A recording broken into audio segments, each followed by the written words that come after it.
ಹಾಗೆ ಅಡ್ಡಾಡುತ್ತಾ ಬಂದೆ. ನೀವು ಕಂಡಿರಿ. ಸರಿ, ನೀವೇಕೆ ಇಲ್ಲಿ ಬಂದರಿ? ನಾನು ಇಲ್ಲಿ ವಾಕ್ ಮಾಡೋಣ ಅಂತ ಬಂದಿದ್ದೆ. ಹಾಗೆ ಈ ವಾತಾವರಣ ನೋಡಿ ತುಂಬಾನೇ ಇಳಿಸ್ತಾರೆ, ಅದಕ್ಕೆ ಇಲ್ಲೇ ನಿಂತಿದ್ದೆ. ಏಕೆ ಒಬ್ಬರೇ ಬಂದಿದ್ದೀರಲ್ಲ, ನಿಮ್ಮ ಜೊತೆ ಯಾರು ಸಿಗಲಿಲ್ಲವೇ?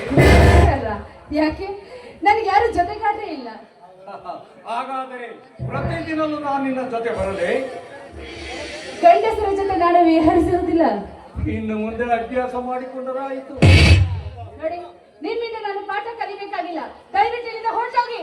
ಆಗಲಿ, ಹೋಗುತ್ತೇನೆ ಶ್ರೇಖರವರೇ. ನನ್ನದೊಂದು ಮಾತನ್ನು ನಡೆಸಿಕೊಡುತ್ತೀರಾ? ನನ್ನ ಮನಸ್ಸು ತೃಪ್ತಿಯಾಗಿದ್ರೆ ಒಂದೇಕೆ 100 ಮಾತನ್ನು ನಡೆಸ್ಕೊಡ್ತಾ ಇದ್ದೆ. ಆದ್ರೆ ಸುಮ್ಮನೆ ಹೊರಟೋಗ್ರಿ ಇಲ್ಲಿಂದ. ರೇಖಾ ಅವರೇ, ಏನೋ ನಿಮ್ಮ ಭವಿಷ್ಯದ ಬಗ್ಗೆ 4 ವಿಚಾರಗಳನ್ನು ಹೇಳಿ ಒಳ್ಳೆ ಮಾರ್ಗಕ್ಕೆ ಕರೆದೊಯ್ಯಲೇಕೆಂದರೆ ನೀವೇ ನನ್ನ ಮೇಲೆ ಕಿಡಿಕಾರುವಿರಲ್ಲ. ನನ್ನ ಭವಿಷ್ಯದ ಬಗ್ಗೆನಾ? ಏನದು? ಹಾಗಾದರೆ ನಾನು ಹೇಳಿದ ಮಾತು ಹುಸಿಯಾಗಬಾರದು. ಖಂಡಿತ ಒಪ್ಪುತ್ತೀರಾ ತಾನೇ? ಸರಿಯಾಗಿದ್ರೆ, ಸಾಧ್ಯವಾದ್ರೆ ನಿಜವಾಗ್ಲೂ ಒಪ್ಪುತ್ತೀನಿ. ಹಾಗಾದರೆ ಪ್ರಾಮಿಸ್ ಮಾಡಿ.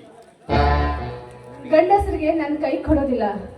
ಅದೇನು ಅಂತ ಹಾಗೆ ಹೇಳಿ, ಪ್ರಾಮಿಸ್ ಮಾಡ್ತೀನಿ.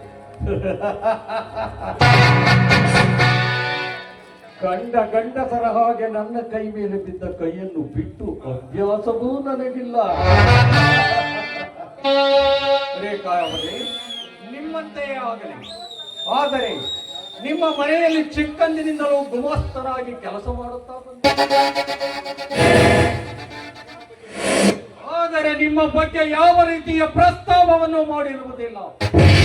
ಆದರೆ ಈಗ ನಿನಗೆ ಮದುವೆಯ ವಯಸ್ಸು ತುಂಬಿ 2 ಬೆಟ್ಟಗಳ ನಡುವೆ ಉದಯಿಸುವ ಸೂರ್ಯನಂತ ಒಬ್ಬಣ್ಣ, ನಿನ್ನ ಚಂದುಟಿಯ ಚೆಲುವು, ನಗುಮುಖದ ನಲುಮೆಯ ನಡುಗೆ ತುಂಬಿದ ನಿನ್ನ ಸೌಂದರ್ಯ ಬಿಸಿಲಿಗೆ ಬಂದರೆ ಸಾಕ್ಷಾತ್ ಅಪ್ಸರೆಯಂತಹ ನಿನ್ನನ್ನು ನೋಡಿ ನನ್ನ ಮನ ನಿನ್ನನ್ನು ಪತ್ನಿಯನ್ನಾಗಿ ಮಾಡಿಕೊಳ್ಳಲು ಆತೊರೆಯುತ್ತಿದೆ.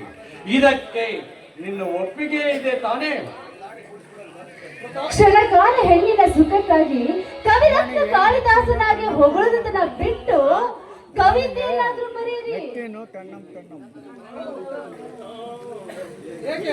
ಏಕೆ ನನ್ನನ್ನು ಮದುವೆಯಾಗಲು ನಿನಗೆ ಇಷ್ಟವಿಲ್ಲವೇ?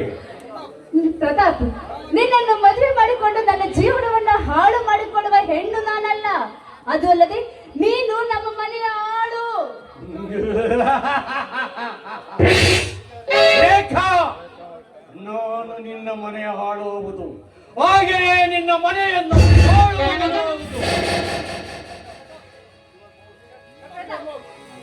ನೋಡು, ನಾನು ಯಾರು ಅನ್ನೋದನ್ನ ವಿಚಾರ ಮಾಡಿ ಸ್ವಲ್ಪ ಯೋಚನೆ ಮಾಡಿ ಮಾತನಾಡು.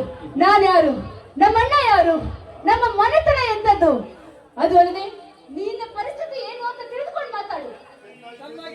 ಚೆನ್ನಾಗಿ ತಿಳಿದು ಮಾತನಾಡುತ್ತಿದ್ದೇನೆ ಮಿಸ್ ರೇಖಾರವರೇ. ನೀನು ಯಾರು? ನಿಮ್ಮಣ್ಣ ಯಾರು? ನಿಮ್ಮ ಮನೆತನ ಎಂತಹದ್ದು? ನಿಮ್ಮ ಬಂಗಲ ಬಡವರ ಬೆವರನ್ನು ಉಸಿರಿಕರಿಸಿ ಕಟ್ಟಿರುವ ನಿಮ್ಮ ಬಂಗಲೆಯ ಹಣೆಬರಹವನ್ನೆಲ್ಲ ಚೆನ್ನಾಗಿ ಅರಿತು ಮಾತನಾಡುತ್ತಿದ್ದೇನೆ. ಇಂದು ನೀನು ನಿನ್ನ ಮನೆತನವೇ ನನ್ನ ಮುಷ್ಟಿಯಲ್ಲಿ, ಈ ನನ್ನ ಮುಷ್ಟಿಯನ್ನು ಬಿದ್ದರೆ ನಿಮ್ಮಣ್ಣನ ಗುಟ್ಟು ಡೈನಮೈಟ್ ಬಾಂಬಿನಂತೆ ಸ್ಫೋಟವಾಗಿ ನಿಮ್ಮ 10 ಬಂಗಲೆಗಳು ಹಾಗೂ ಕೋಟಾ ನೋಟ್ ಫ್ರೆಂಡ್ ಸರ್ಕಾರದ ಕಣ್ಣಿಗೆ ಮಣ್ಣೆರಚಿ ನಡೆಸುವ ಕಳ್ಳ ವ್ಯವಹಾರ ಗುಟ್ಟು ರಟ್ಟಾಗಿ ನಿಮ್ಮ ಅಣ್ಣನನ್ನು ಹಾಕುತ್ತಾರೆ ಜೈಲಿಗೆ. ಆಗ ಆ ದ್ವಾಪರ ಯುಗದ ಕೃಷ್ಣನು ಎಂಗಳೆಯರನ್ನೆಣಿಸಿದಂತೆ ಕೋಟಾ ಕೃಷ್ಣ ಜೈಲು ಕಂಬೀಳುತ್ತಾನೆ. ನಮ್ಮಣ್ಣ ಕೋಟೆ ನೋಟ್ ಮಾಡ್ತಾ ಇದ್ದಾರಾ? ಹೌದು ಮಿಸ್ ರೇಖಾ, ನಿಮ್ಮಣ್ಣ ಕೋಟಾ ನೋಟಿನ ಕಳ್ಳ ವ್ಯಾಪಾರಿ. ಇಲ್ಲ, ನೀನು ಹೇಗೆ ನಾನು ನಿನ್ನ ಮಾತನ್ನ ನಂಬಲ್ಲ. ತೆಗೆದುಕೋ ನಿಮ್ಮ ಅಣ್ಣನವರ ಭಾವಚಿತ್ರವನ್ನು. ಕೋಟಾ ನೋಟ್ ಮುಂದಿಟ್ಟು ಕುಳಿತಾಗ ನಾನೇ ನನ್ನ ಕೈಯಾರ ತೆಗೆದ ಭಾವಚಿತ್ರ ಸಾಕೋ ಅಥವಾ ಇನ್ನೂ ಬೇಕೋ? ಇನ್ನೂ ನಿನಗೆ ನಂಬಿಕೆ ಬರಲಿಲ್ಲ? ನೀನೇನೇ ಹೇಳಿದ್ರು ನಾನು ನಂಬೋದಿಲ್ಲ. ನಮ್ಮಣ್ಣ ಈ ರೀತಿ ಮಾಡೋದಕ್ಕೆ ಸಾಧ್ಯವೇ ಇಲ್ಲ. ಈ ವಿಷಯನ ನಾನು ಹೋಗಿ ನಮ್ಮ ಅಣ್ಣನ ಹತ್ರ ಹೇಳ್ತೀನಿ. ರೇಖಾರವರೇ, ಅಲ್ಲ ಕಳ್ಳ ಕೃಷ್ಣನ ತಂಗಿ ರೇಖಾರವರೇ, ನೀನು ಈ ವಿಷಯವನ್ನು ನಿಮ್ಮಣ್ಣನ ಬಳಿ ಬಿಟ್ಟರೆ ಅವನು ಕೊಂದು ನನ್ನನ್ನು ಕೇಳುತ್ತಾನೆ. ಆಗ ವಿಷಯ ಹೊರಬಿದ್ದು ಗುಟ್ಟು ರಟ್ಟಾಗಿ ಪೊಲೀಸರು ನಿಮ್ಮಣ್ಣನನ್ನು ಜೈಲಿಗೆ ಹಾಕುತ್ತಾರೆ. ಎಚ್ಚರ. ನಾನೇನ್ ಮಾಡ್ಲಿ?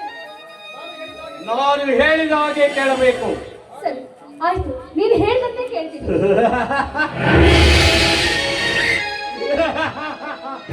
ನೀನು ನನ್ನನ್ನು ಮದುವೆಯಾಗಬೇಕು. ಇಲ್ಲ, ಅದು ಯಾವ ಜನ್ಮದಲ್ಲೂ ಸಾಧ್ಯವೇ ಇಲ್ಲ. ಹಾಗಾದರೆ ನಿಮ್ಮಣ್ಣನ ವಂಶವನ್ನು ಮಣ್ಣುಗೂಡಿಸಲೇ. ಹಾಗೇನು ಮಾತಾಡ್ತೀನಿ, ಕೈ ಮುಗ್ದು ಕೇಳ್ಕೊತೀನಿ. ರೇಖಾ, ನಿಮ್ಮಣ್ಣನ ಭವಿಷ್ಯವನ್ನು ಮಣ್ಣುಗೂಡಿಸಬಾರದು. ಅವನು ಚೆನ್ನಾಗಿರಬೇಕೆಂದರೆ ನೀನು ಮದುವೆಗೆ ಒಪ್ಪದಿದ್ದರೂ ಚಿಂತೆ ಇಲ್ಲ. ಕಾಮಕ್ರಾಂತರಾಗಿ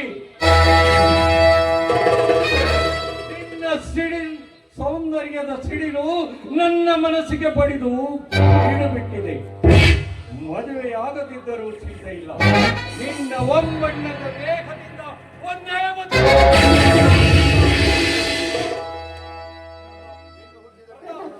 ನೋಡು, ಒಂದು ಹೆಣ್ಣು ಹುಟ್ಟಿದಾಗ ಒಬ್ಬರನ್ನೇ ಮೆಚ್ಚೋದು, ಕಂಡವ್ರನ್ನ ಮೆಚ್ಚೋದಿಲ್ಲ. ಅದಲ್ಲದೆ ಹೆಣ್ಣಿನ ಬಗ್ಗೆ ಪವಿತ್ರವಾದ ವಸ್ತು ಅಂತ ತಿಳ್ಕೊ. ಹೆಣ್ಣು ಪವಿತ್ರವಾದ ವಸ್ತುವೇ?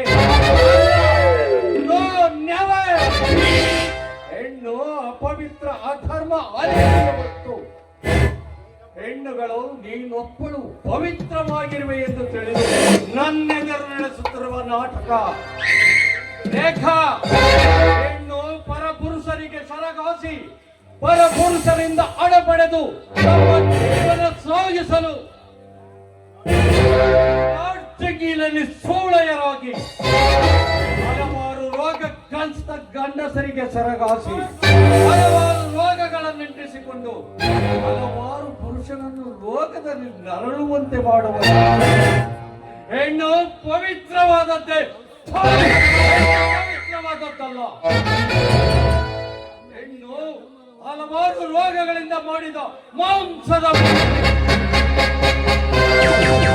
ಪವಿತ್ರವಾದ ಹೆಣ್ಣು ಲಾಡ್ಜಿಂಗ್ ಸೂಳೆ ಆಗೋದಕ್ಕೆ ಯಾರ ಕಾರಣ? ನಿನ್ನಂತ ಗಂಡಸರು ಕಣ. ನಾನಾಗೆ ಯಾವ ಹೆಣ್ಣು ಸೂಳೆ ಆಗೋದಕ್ಕೆ ಹೋಗೋದಿಲ್ಲ. ಅದು ಅಲ್ಲದೆ ಈ ಕೆಟ್ಟ ಪ್ರಪಂಚದಲ್ಲಿ ಬದುಕಬೇಕು ಅಂದ್ರೆ ಯಾರು ಯಾವ ಕೆಲಸನೂ ಕೊಡದೇ ಇದ್ರೆ ಮತ್ತೆ ಇಲ್ಲದಾದಾಗ ಆ ಹೆಣ್ಣು ಸೂಳೆ ಆಗುವುದು ಸಹಜ.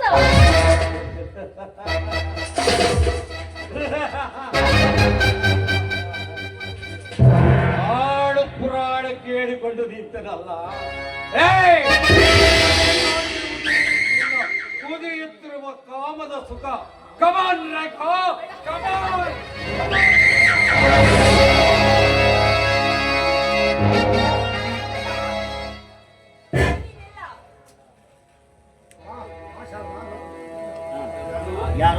ಯಾರು? ಶಾರದಾ.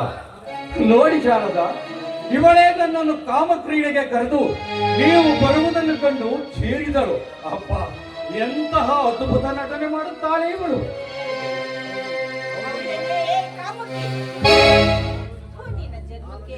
ಇವತ್ತು ನಾನು ನಿಮ್ಮಣ್ಣ ಸುಂದರನಿಗೂ ನಿನಗೂ ಮದುವೆ ಮಾಡ್ಬೇಕು ಅಂತ ಮಾತುಕತೆಗೆ ಅಂತ ಹೋಗಿದ್ವಿ. ಎಲ್ಲ ಮುಗಿಸ್ಕೊಂಡು ಬರೋಷ್ಟ್ರೊಳಗೆ ನೀನು ಈ ರೀತಿ ಚಕ್ಕಂತ ಆಡ್ತಾ ಇದೀಯಾ? ಇವನು ಸುಳ್ಳು ಹೇಳ್ತಾನೆ. ಇವನ್ ಮಾತ್ರ ನಂಬೇಡ ಅದಕ್ಕೆ. ನಾನು ವಾಕಿಗೆ ಅಂತ ಇಲ್ಲಿಗೆ ಬಂದೆ, ಆದ್ರೆ ಇವನು ನನ್ನ ಬೆನ್ನತ್ತಿ ಇಷ್ಟೆಲ್ಲ ರಪ್ಪಟ ಮಾಡ್ದ. ಅದಕ್ಕೆ ಚೀರ್ಕೊಂಡೆ ಅದಕ್ಕೆ ನಾನು. ಸಾಕು, ಬಾಯಿ ಮುಚ್ಚೆ. ಮಹಾ ಪತಿವ್ರತೆ ನೀನು. ಕಾಲೇಜಿನಲ್ಲಿ ಅದೆಷ್ಟು ಜನರ ಜೊತೆ ಚಕ್ಕಂದ ಆಡಿದ್ಯಾ ಅಂತ ನನಗ್ ಗೊತ್ತಿಲ್ವೇ? ಅದು ಬಿಟ್ಟು ಈಗ ನಮ್ಮ ಮನೆಯ ಗುಮಾಸ್ತನ ಜೊತೆಗೆ ನೀನು ಚಕ್ಕಂದ ಆಡ್ತಾ ಇದೀಯಾ? ಅದಕ್ಕೆ ನೀವೇನಾದ್ರೂ ಭಾವಿಸ್ಕೊಳ್ಳಿ, ನನಗೆ ಅದರಿಂದ ನನಗೇನಾಗ್ಬೇಕಾಗಿಲ್ಲ. ಹೇಗೋ ನನ್ನ ಮಾನ ಪ್ರಾಣ ಎರಡು ಉಳಿದ